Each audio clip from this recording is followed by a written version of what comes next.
Okay guys, so now we are going to talk about the section 3.1 in complex number, and you have to understand what is going on with this section. Well, it is pretty simple. You have to understand that we introduced the complex number because we couldn't find a solution to the square root of a negative number. So for that, we decided to introduce the complex number.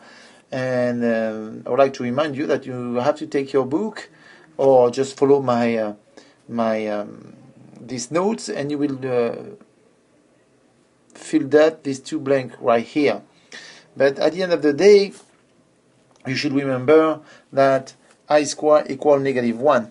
So when you have to simplify a square root of a negative number, just remember that what you have to do, it is pretty simple.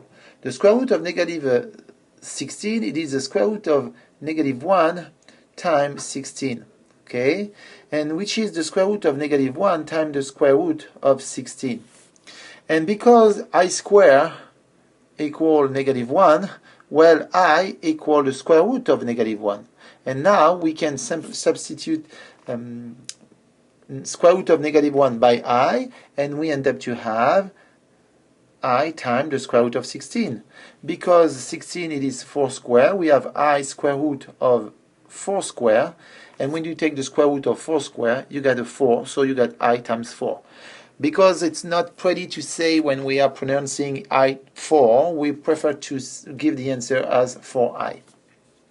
And every single time, you will have to use the same way.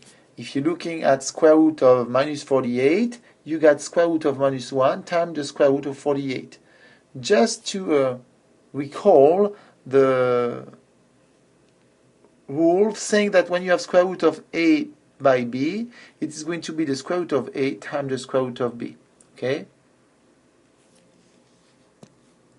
Alright, now, so let's focus on the multiplication of the square root of two square root of the negative number. What we are going to do is always try to work out the square root of negative number first, and once we are done with that, we will do the multiplication.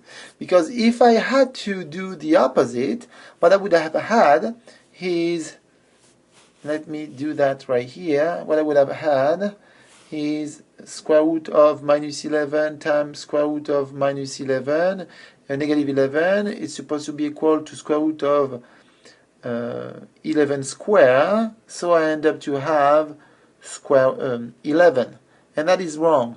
Okay, that is completely wrong, because first of all I need to transform. Okay, so first of all I need to transform my square root of -11 into a I square root of 11, and for the other one, again, I square root of 11. I end up to have a I square root of 11 square, and that is why we're having -11 and not, like right here, 11. Same idea for the division, and always try to simplify as much as you can your division or your square root. It is very important. Now we have introduced the idea of I equal square root of -1, or I square equal -1. What I want to talk about is the complex number. So again, look at your book to fill up the blank. Let's try to add two complex number, and I would like to remind you that the complex number is defined as A plus BI. That is the general form of a complex number. So I'm going to write right there, this is the general form of a complex number. Okay, this means complex. And so when I want to add two complex number, it is very easy, because I just need to get rid of the parentheses. I'm adding, so I'm not changing anything. Very, very simple. Now, when I have to subtract, on the other hand, two complex numbers, I need to pay attention because now I have a negative that I need to distribute to my parentheses in order for me to be able to combine like term. Okay? So, when you are adding two complex numbers, it's not an obligation to put the parentheses right there, even though I would suggest that you do it. Like this, you are sure to not to make any mistake when you are going to subtract. But when you are subtracting, it is imperative that you are putting your parentheses, or you will make a mistake. You have only the 12 with negative 12, and 3i will stay plus 3i, which is completely wrong. So please don't forget your parentheses. Then once you are able to distribute your negative 1, you just need to combine like term, and again write your complex number as a plus bi. In that case, a equal 7 and b equal negative 12.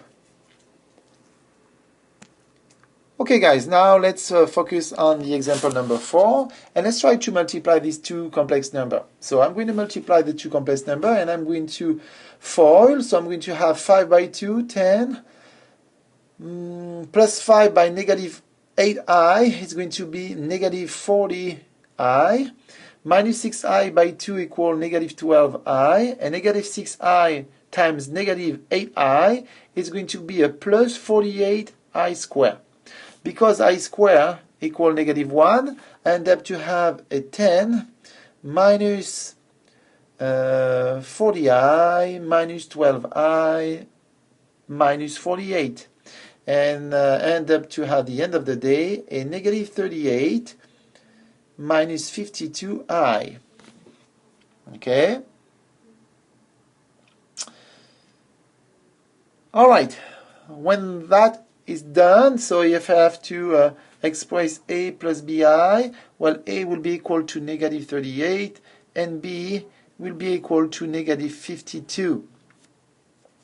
Let's try to focus on the idea of the conjugate, and the conjugate is very important, and you're going to see why in a second. So if you look at the example number 5, what is the conjugate of a plus bi? Well, the conjugate of a plus bi is written right here. It's going to be a minus bi. So that is, these two complex numbers are conjugate to each other.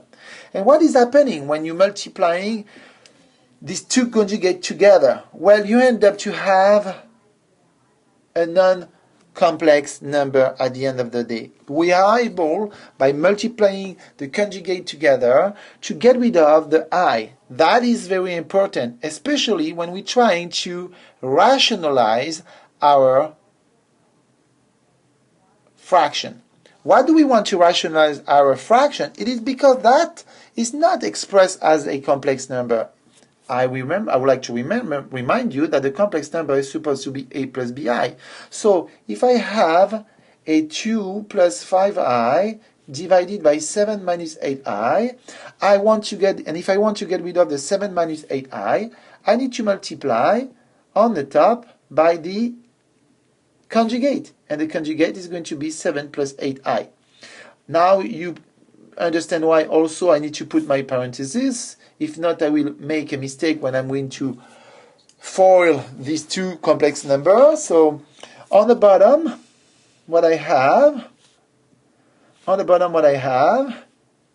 it's going to be a squared plus b squared. So I'm going to have a 7 squared plus 8 plus 8 squared. On the other hand, on the top, I'm going to have a 2 by 7, which is going to be 14, 2 by 8i, which is going to be plus 16i, 5i by 7, which is going to be plus 35i, and 5 by 8, which is going to be a plus 40i squared. So on the bottom, we have 113. On the bottom, we have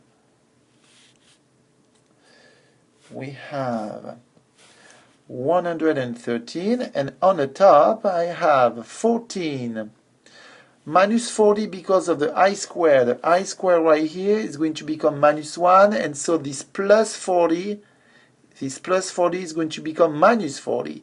Minus 40 plus 14 is going to be minus 26. So I'm going to have negative 26, and on the top I'm going to have 41 plus 51i. Plus 51i. And so I'm supposed to be able to write my complex number as negative 26 over 113 plus 51 over 113i, and if I had to define the value of a and b, I would say that a equal negative 26 over 113 when b equal 51 over 113. Now guys, let's take a look at the example number 7, which is about reducing the power of I. And what I want to do is trying to focus on the fact that I square equal negative 1. So what I want to do first is trying to find the closest number to 57 that can be divided by 2. So which is 56. So I'm going to write that I to the 57 equal I to the 56 plus 1. Knowing that my rule of exponent is telling me that when you have a to the m plus n, is supposed to be equal to a to the m times a to the n. That means right now what I have is I to the 56 times I. Okay? Now, what is I to the 56? And that's pretty simple. I to the 56, it's equal, I'm going to divide the 56 by 2, and I'm going to write that it is equal to I 2 times 23 times I. Now, knowing the rule of exponent telling me that when you have a to the n times m equal a to the n to the m, I'm going to be able to write that I squared I 2 times 23 is going to be equal to I squared to the 23 times I. Because I square equal negative 1, and we having a odd exponent, I know that it's going to be equal to negative 1 times I. And so the answer is going to be negative I. And I can do exactly the same thing for all the other problem. Okay? I'll let you look at the example number B and try to see if what is being done would you be able to do the same thing with my methodology right here. Okay? I'll let you look at the example number 1 as well as the example number 2, 3, and 4, 5, and 7. I will do the 7b for you before I let you. I will see you in class. So example number 7, I to the 98. Following the same methodology I just talked to you, what I'm going to have is I. So 98 divided by 2, it is going to be 40, 46, 47, 48, 49. So I to the 49, 2 times 49. So it's going to be I squared to the 49, which is minus 1 to the 49, which is an odd number. At the end of the day, I'm going to have minus 1. Minus 1. Let me erase that. All right, guys. So try to do that, all the problem at home, and we will talk about that in class. Fill up on your note, work on this example, and let's talk about that in class in next session. Thank you.